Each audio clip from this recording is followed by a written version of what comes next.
Oh, it's a red light. Gotta pay attention to those red lights. I try to most of the time, so that's good.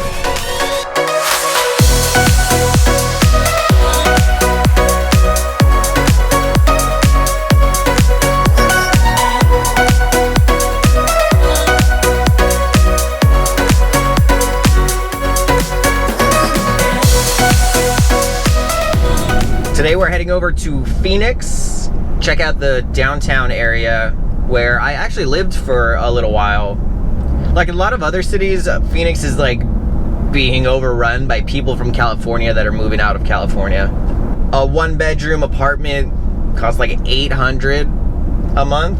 And then if you're trying to live in LA, that 1-bedroom apartment you're not gonna get for any less than $1,400.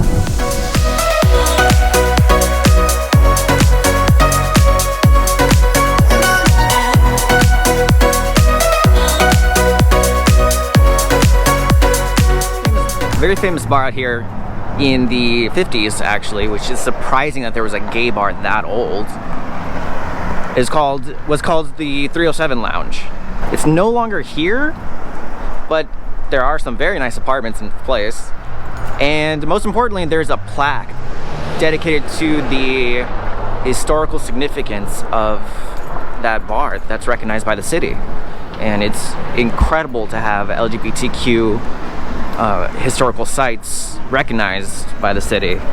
A massive win for our history that we don't have a whole lot of record for. So the 307 Lounge was home to a lot of very famous drag queens at the time, and they didn't have a dressing room. So what they would do is they would run across this alley here to a different venue to change for their gigs. Appropriately enough, the new venue is called the dressing room.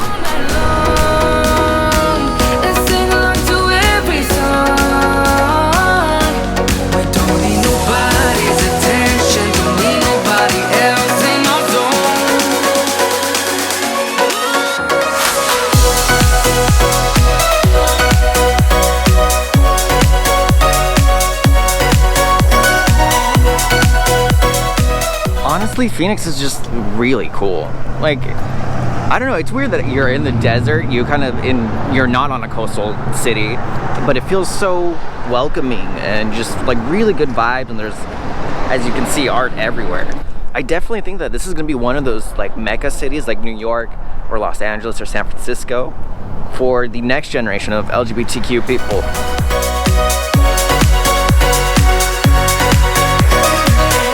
So now I'm going to go up the road a little bit to a different area.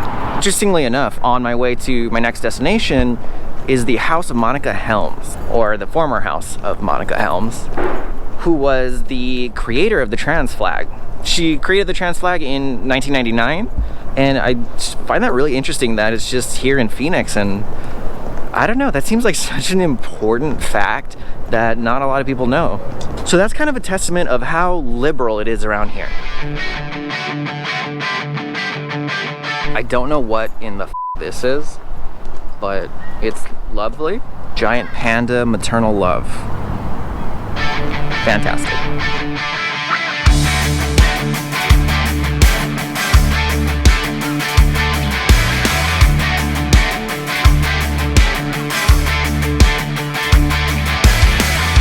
Loud out there. So Cruisin Seventh is a lesbian bar that opened up in the 70s.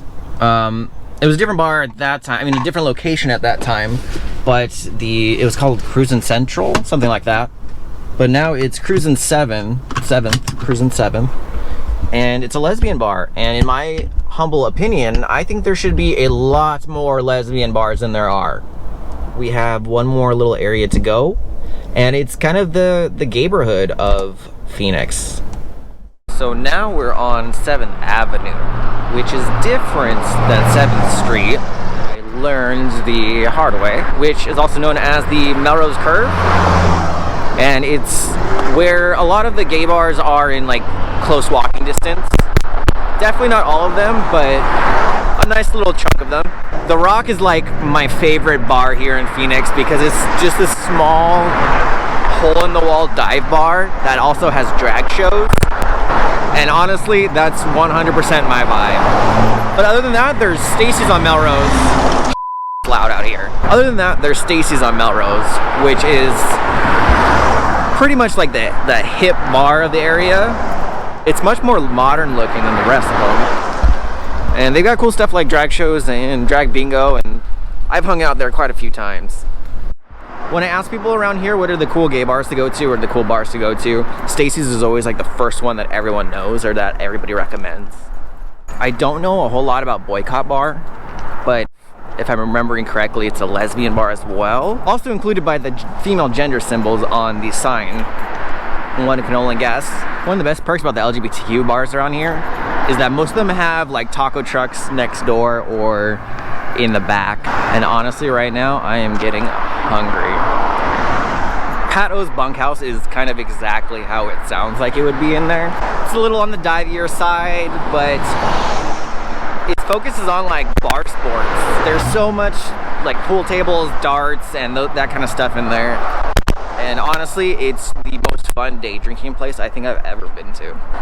Not that I would ever day drink because I'm not some kind of degenerate. There's so much more to the LGBTQ community in Phoenix. Aside from the areas that I've showed today, there's so many other bars that are scattered throughout the city. And when there's not a pandemic, there's a ton of events. In one of the previous videos, I've covered the gay rodeo that they have out here. And that was incredible. It's been a while since I've been on the road, and coming out here and checking out some stuff that I used to do before the pandemic was actually really nice to remind me of, you know, how great things were and how good things will be again eventually, hopefully.